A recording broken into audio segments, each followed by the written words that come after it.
Yes. Good. Okay. Hi, my name is Rick Iggy, and I'm going to take this mask off. And I'm here with a pal who would really like to meet a life partner, and I think a lot of people want to do that.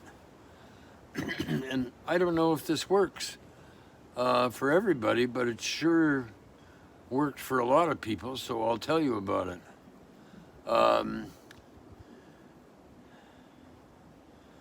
The fact that you have the idea means that you're out there in the future.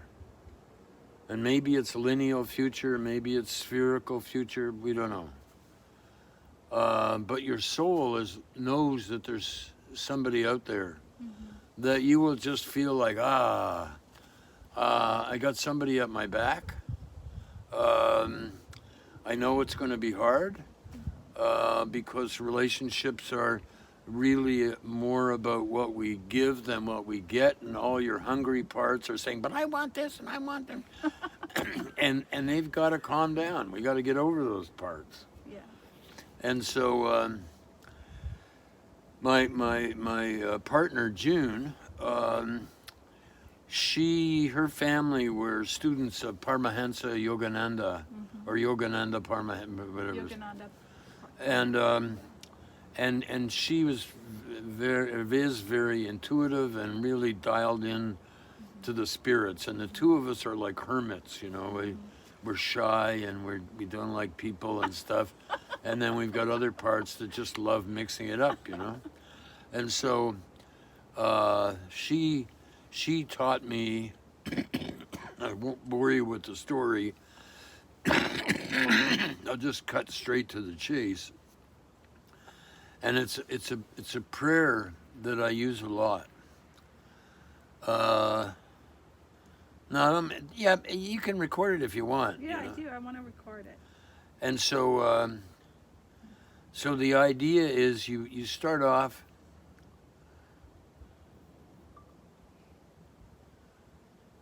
Yeah, you're going? I'm going. High tech you are. You start off by remembering what you're grateful for. Right. And how that feels in your body. Mm-hmm. How does your foot feel your gratitude? How does your knee feel your gratitude? You know, how does your belly button feel your gratitude? So you start off and you just let yourself be gratitude, you know, not even with any words. And the more you can get to the no words stage, the better. Right. And then you just say this very simple statement. Wouldn't it be nice if I found my life partner? And you just go, wow. So you're going there, and then you come back here and you say, okay, and you stop thinking about it right away. Mm-hmm. And you think about something else. You think about, you know, how do you sell an old Buick, or how do you, you know, what do you do with athlete's foot, or anything, you know? And the idea is that what you're doing is you're stopping those shadows that we've all got that say, well, he's got to have blue eyes, and he's got to be this tall, or she has to be, you know, whatever is going to happen, we don't know. And it's like you've got to kind of give up and let the spirits open the doors. Yeah. Because I never thought that I would meet June. And a friend of mine whose name is Lauren Smith, he was saying this kind of stuff to me, and he said, yeah, she's coming. It's a her. She's coming. Watch for the one with the longest hair. And I thought, you know, and then lo and behold, I see her. And I had these two big hands come under my butt, and spirit hands, and push me towards her. And I stumbled up to her and I said, hi, my name's Rick Iggy. And she looked at me like, and and she said, "My name's June Nason." And then I heard myself saying, "And I bet your birthday's in May." I'm thinking, and I was quivering all over. Whoa. And she looked at me. She said, "Yeah, the 10th." And we were both like, whoa, triple Twilight Zone. And then I didn't see her for 3 more months. But I couldn't stop. She was really in there, deep. Yeah. And then I started to remember that I had seen her 5 years before in a dream. And the dream was so powerful, I thought I was dying. Wow. And happily didn't go to the hospital, but it took a long time to settle that dream. So you're if you can say something like that, oh, wouldn't it be nice? Yeah.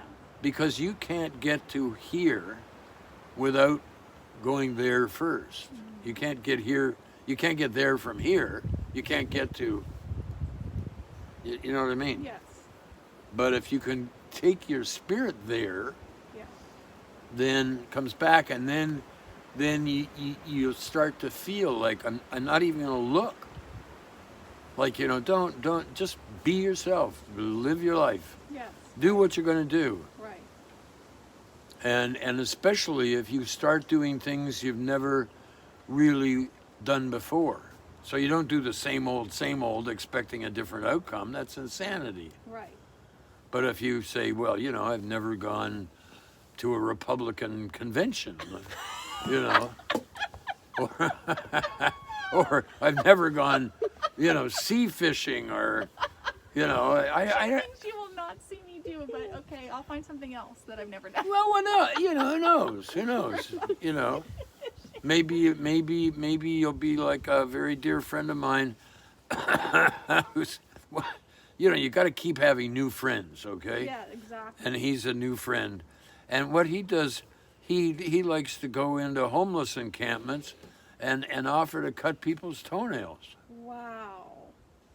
What? That's amazing. That's a good person. Yeah, he's a good person. Yeah. That's the kind of person I want. Careful.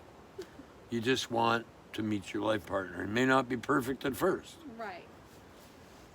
I mean, when I met June, she was, well, she still is. She's unlike anybody I've ever known or dated. Yeah. And it's like she is as she is who she is. Yeah. And my second I've been married. June's my 4th wife, so I was a slow learner. Yeah. And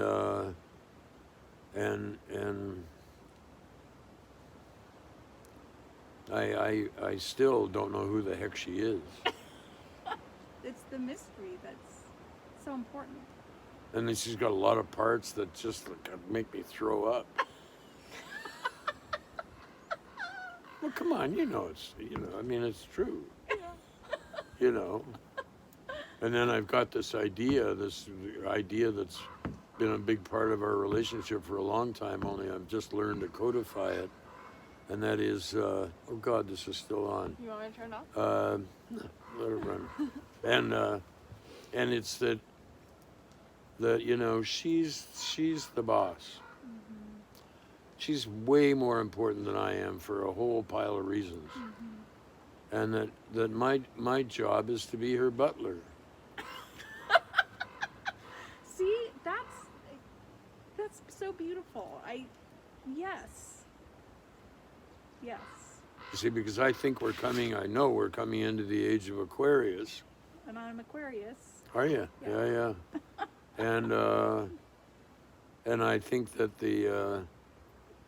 we know the patriarch doesn't work. Right. And we've got ourselves into a whole lot of sticky places Yeah. that some people think it's really great, Mm-hmm. but most people know that it sucks, and they're struggling and hurting, and it's confusing and all that kind of stuff. And I've noticed from my friend, if you've got any money, I would recommend taking a course that she runs called The Decade Game. And she was, her name's Carolyn Buckloose. And Carolyn was a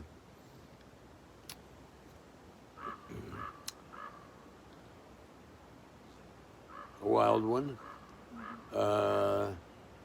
And then, you know, she had a kid, and then what do I do now? So she worked and ended up being a vice president at a big business company, huge corporation. And she ended up being the vice president of all their global pharma accounts. So she's playing in the deepest end of the pool with some nasty players. And then she started teaching a class at Columbia University only for women. And by the time she was finished, she had women coming from all over the world to take her courses. And then she developed a Decade Game, and she's only given it to women. June has taken the course and is involved with it. And then June tells me some of what Carolyn's doing. And I've been doing some of the exercises, and they've changed my life. Really? In an easy way. I mean, comparatively, it's not like, you know, therapy or anything else. Yeah. So I highly recommend it. Carolyn Buckloose, The Decade Game. Okay. And I think that will help in this quest to find, matter of fact, I can see it. It'll help in this quest to find a partner, because the worst thing for human beings is loneliness. Yeah. And it's crippling, because when we're lonely, then our untamed, unharnessed shadows just come up and eat our ass, you know? It's like they get out of control so fast. And now that I'm in a relationship with June, my shadows come up like crazy. You know, because she'll do something and she'll get angry at me, and I've got a whole lot of shadows that, you know, I don't like fighting. Right. Even though I've got parts of me that are like feral. I fight dirty, I'm a grifter, you know, I know all those kind of skills, you know. But just like you are, come on. You got, like if I knew you better, I'd say, well, hey, do you want to play act your grifter? What do you look like when you're grifting? Right? We've all got these things, and yet we hide them, you know. And these Republican fellows and women, they've got huge shadows, particularly I've noticed around suffering. They don't want anybody to know they're suffering. I saw something in the news today where one of the Republican heroes, you know, everybody said, well, I don't know about him. And so they go around acting like tough guys. They don't know how to feel their own suffering or what to do about it. And then they think anybody who suffers is weak, and they attack them like welfare moms, and you know, and they have no idea about the suffering that they cause. Right. And you know, what was it? When I guess you were too young, but there was a thing about something about take a soldier out to lunch or something like that.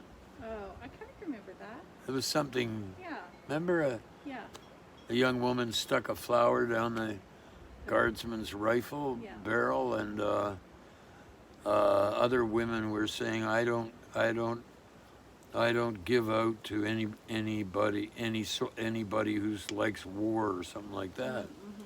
I mean, it was a magic time, but anyway. And so I don't know how to